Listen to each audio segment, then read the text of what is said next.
Ֆրանսիայի նախագահական ընտրությունների երկրորդ փուլ անցած Մարին Լեպենը ժամանակավորապես լքում է ազգային ճակատ կուսակցության նախագահի պաշտոնը։ Ֆրանսիական լրատվամիջոցների պնդմամբ սա մարտավարական քայլ է, որը Լեպենին հնարավորություն կտա ընտրողներին ներկայանալ նոր լույսի ներքո։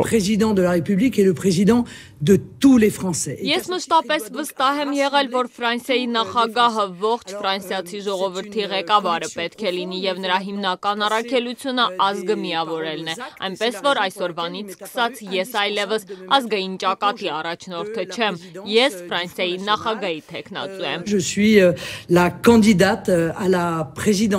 Այս մասին կիրակնօրյա ընտրություններում քվեների ավելի քան 21% ստացած Մարին Լեպենը հայտարարեց երեկոյան France 2 հեռուստաալիքի եթերում։ Այս հարցազրույցում նա խոսեց նաև սոցիոլոգիական հարցումների մասին, որոնց համաձայն մայիսի 7-ին կայանալիք ընտրությունների երկրորդ փուլում ինքը հաղթանակի որևէ շանս չունի։ Մենք կարող ենք հաղթել, մենք պատրաստվում ենք շարունակել մեր քարոզարշավը եւ հաղթել։ Ըստ հարցումների մենք երկրորդ փուլի քարոզարշավ ենք մուտք գործում քվեների 40-60 հարաբերակցությամբ հօգուտ Էմանուել Մակրոնի։ Մեզ ընդամենը 10% է հարկավոր։ Հավատացնում եմ ձեզ, այդ տարբերության կրճատումը լիովին իրագործելի է։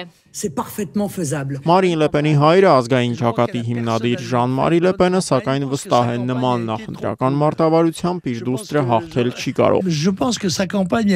Կարծում եմ, որ նրա քարոզարշավը շատ թույլ է։ Իմ դստեր փոխարեն ես քարոզարշավը կկառուցեի Դոնալդ Թրամփի նախընտրական մարտավարության օրինակով։ Ընտրարշավը պետք է ավելի բաց եւ շատ ագրեսիվ լինի, թիրախավորելով քաղաքական դաշտի թե ձախ եւ թե աջ հատվածի այն գործիչներին, որոնք պատասխանատու են երկրի նման անկման համար, հայտարարում էր Ժան-Մարի Լեպենը։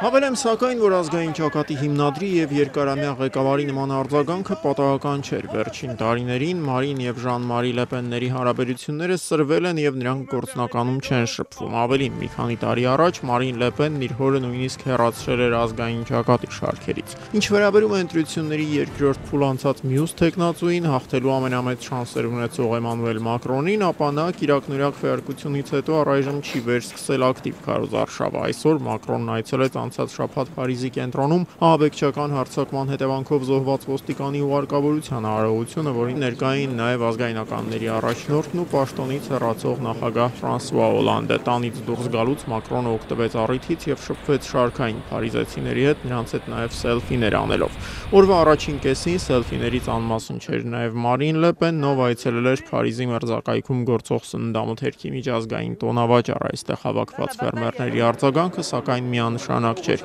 Մի մասը չէր թաքցնում դժգոհությունը, մյուսները վանկարկում էին Մարին նախագահ։